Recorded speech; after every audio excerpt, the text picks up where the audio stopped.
Este é o Ciência Nua e Crua, diretamente da ilha de Zanzibar, na costa leste da África.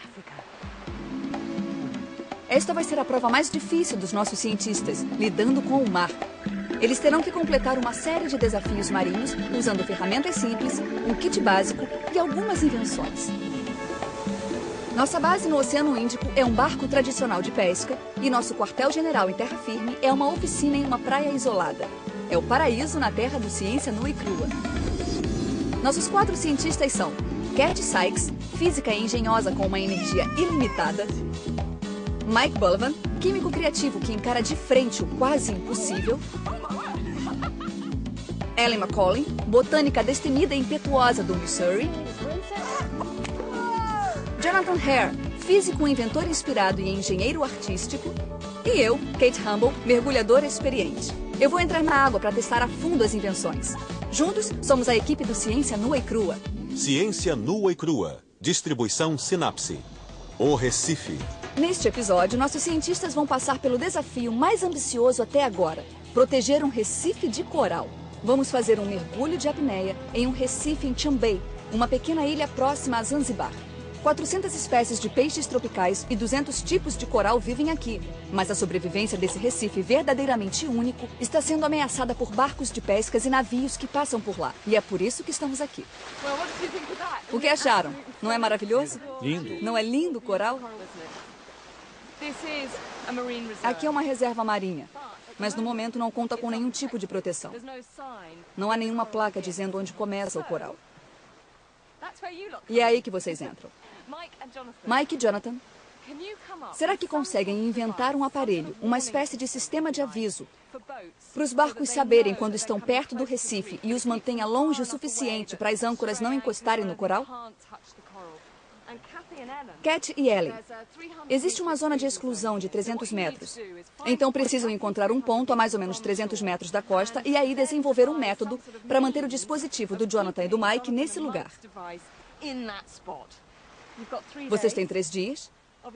Podem usar tudo o que encontrarem na oficina, tudo que estiver disponível na ilha e, é claro, o baú mágico. Bolas! A equipe tem que proteger esse precioso coral, construindo um sistema de alarme que mantenha os barcos à distância. Ellen e Cat estão indo conhecer o lugar onde o sistema deverá ficar ancorado no 3º dia. É na fronteira da zona de exclusão, logo depois do recife. Parece bem fundo. É mesmo. Vamos ter que medir a profundidade para que possamos colocar um peso bem grande no fundo do mar e subir com uma corda. E depois, vamos ter que fazer com que o dispositivo que eles inventaram flutue. Acho que resolvo isso. Vou encontrar algo com que possamos medir a profundidade e ver como podemos lidar com as diferenças de maré. Vou fazer isso boiar. Ótimo. O trabalho delas é ancorar uma plataforma ao fundo do mar com uma corda do tamanho correto. Se errarem, as fortes correntes marítimas arrastarão o sistema e danificarão o coral. De volta à oficina, Jonathan e Mike estão desenhando um sistema de alarme que funcione no mar. Vamos imaginar que isso é água. Se conseguirmos fazer, dentro da água, uma série de boias, talvez com varas ou pedaços de madeira, talvez possamos colocar um fio de arame sobre o mar que ative o alarme. Um fio de disparo? É. Então, o sistema é ativado quando um barco se aproxima do recife. Isso ativa um alarme sonoro para que possa ser ouvido, porque eu acho que luz não daria certo de dia, pois não daria para ver, é claro demais lá. Mas um som bem alto dá para ouvir a centenas de metros. E se um barco vier, a frente do barco estará molhada, porque está passando pela água. Aí ele fecha o circuito e dispara o alarme. Você está construindo um circuito elétrico incompleto que é fechado pelo barco quando encosta no arame? Isso. Mike sai para procurar material e Jonathan tem que trabalhar para inventar uma maneira de alimentar o alarme no mar, onde não há eletricidade. E ele teve uma outra grande ideia. Temos uma dessas coisas que nos deram no baú, que é uma dessas luzes de jardim. Ela tem células solares, então podemos alimentar o sistema durante o dia com elas. Vai dar certo, né? Com certeza, mas não vai funcionar à noite, ou se estiver nublado. Então precisamos de algo que funcione 24 horas. Outro jeito é usar a força das ondas. E aí teríamos o sol e as ondas e poderíamos alimentar o sistema 24 horas. Fantástico! Tem uma quantidade enorme de energia nas ondas. Podemos captar as ondulações causadas por barcos bem grandes que fazem a coisa subir e descer. E isso com uma única onda. Muita gente tem tentado captar a energia das ondas durante anos e ninguém conseguiu. Eu acho que nós temos que fazer um gerador pequeno. Algo assim. Nós temos uma lata de filme com fios e um imã. Para gerar eletricidade é preciso fios, é preciso ímãs e é preciso movimento. Então, se colocarmos a tampa aqui e chacoalharmos, você pode ver que a eletricidade foi gerada, pois não tem nenhuma bateria aqui. Deixa eu tentar. Muito inteligente. Mas as estacas de Mike estão longe de estarem prontas.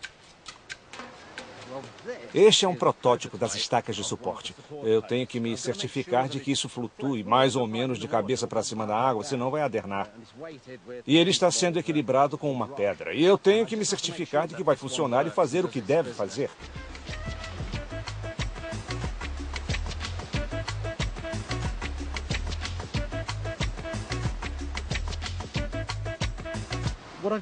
O que estou fazendo é determinar a altura ideal desta garrafa. Se a garrafa estiver muito para baixo, muito perto do peso, tudo ficará muito instável.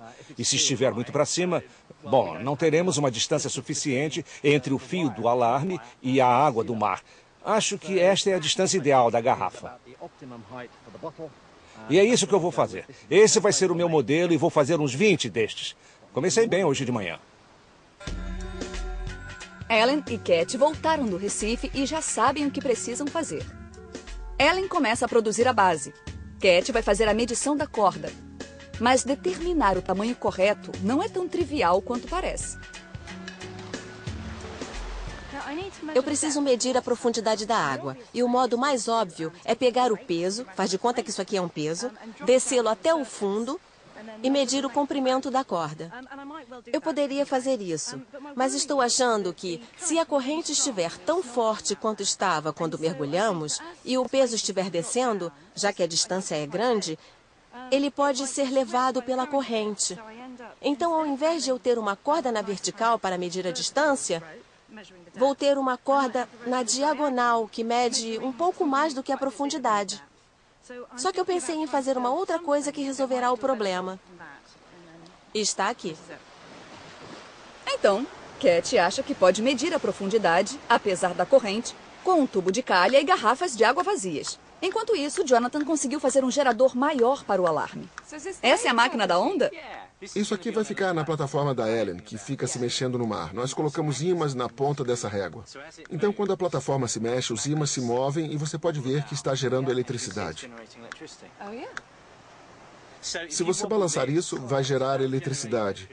E se eu conectar isso aqui, você vai ouvir que está funcionando.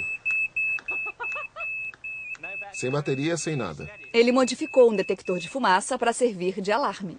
Isso se tiver alguma onda. Funciona. O gerador parece funcionar na prancheta. Mas será que a plataforma da Ellen vai ser forte o suficiente para lançá-lo ao mar? Parece que ela sustenta o próprio peso.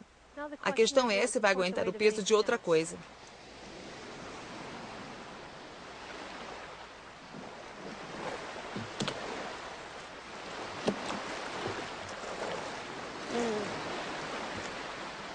Talvez precise de ajustes. Cat está trabalhando no tubo para ver se consegue medir exatamente o tamanho de corda necessária para ancorar a plataforma. Ela acha que descobriu um jeito de medir a profundidade apesar das fortes correntes marítimas. Que negócio é esse? Parece mais um míssil. É para medir a profundidade. Isso aqui vai descer até o fundo do mar.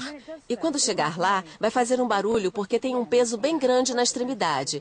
E quando bater no fundo, o ferro dentro do cano vai subir e bater aqui, nesta bandeja. Vai fazer um barulho. Eu vou ficar na superfície e jogar isso na água. Aí vou medir o tempo que demora até atingir o fundo do mar. E vai ouvir um barulho, né? Espero que sim. E com isso não terão os problemas que teriam usando uma pedra e um pedaço de corda. Mesmo se isso for levado pela correnteza, ele está descendo por causa da gravidade. Então, se ele for levado para o lado, vai demorar o mesmo tempo para tocar o fundo, mesmo que a correnteza o leve. Então a leitura será exatamente a mesma, quer desça reto, quer desça na diagonal. Mesmo que aderne. Cat tem certeza que se o seu medidor de profundidade for arrastado, vai demorar o mesmo tempo para chegar ao fundo do mar.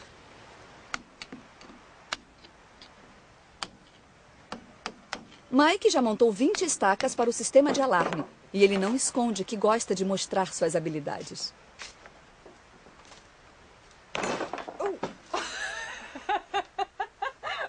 O que está fazendo? Estou de volta à prancheta. Esse é o sistema de apoio para o arame que ativa o alarme.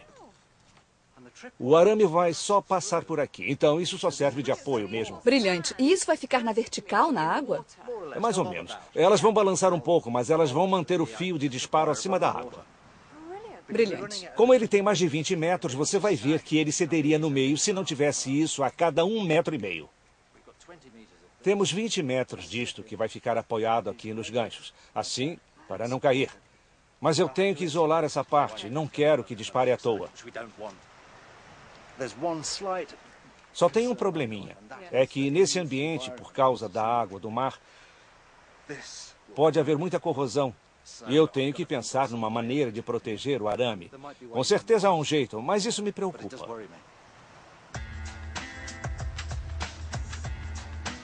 Chegamos ao fim do primeiro dia e os nossos cientistas estão se esforçando para que suas respectivas partes do sistema de alarme funcionem.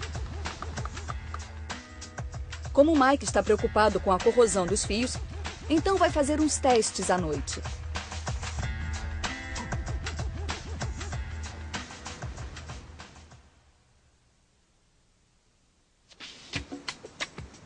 Segundo dia.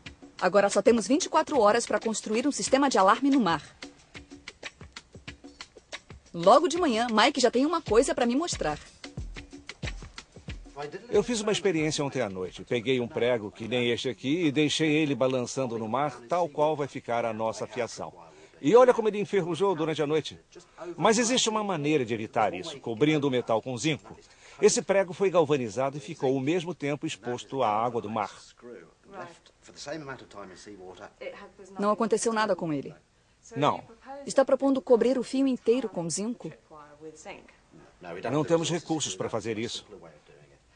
Mas tem um jeito muito mais simples que está no terceiro pote. O que eu fiz foi colocar uma fita de magnésio nas duas pontas. O prego não enferrujou e ficou exposto à água do mar pelo mesmo tempo. E nada aconteceu com ele. Não tem ferrugem nele. Não. O que corroeu foi o magnésio. Ele se sacrificou pelo ferro. Então temos que encontrar magnésio suficiente para cobrir o fio inteiro. Não precisamos de tanto assim, só um pouquinho. Mas muitos apontadores de lápis são feitos de magnésio. E só temos que colocar isso no lugar certo do dispositivo do Jonathan. É só colocar um apontador de lápis dentro do sistema e pronto? Vai impedir que o arame enferruje. É estranho, mas é verdade. É eletroquímica. Salvos por um apontador. Mas quem precisa de ajuda agora é o medidor de profundidade da Cat. Ela só vai conseguir determinar o tamanho da corda se conseguir ouvir o peso bater no fundo do mar. Isso até que funciona bem. Se utilizarmos um tubo grande no mar, talvez nem assim ouçamos.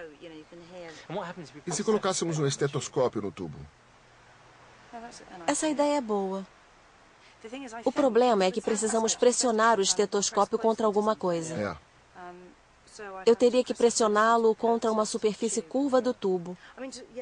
A não ser que coloquemos um balão no final do tubo. Mas isso parece loucura. Poderíamos tentar. Mais uma ótima ideia do Dr. Jonathan. Ellen teve suas próprias ideias de como fazer a plataforma boiar mais para aguentar o gerador do Jonathan. A rede serve para quê? Ontem, quando coloquei a madeira na água, ela é menos densa do que a água, então flutuou. Mas não o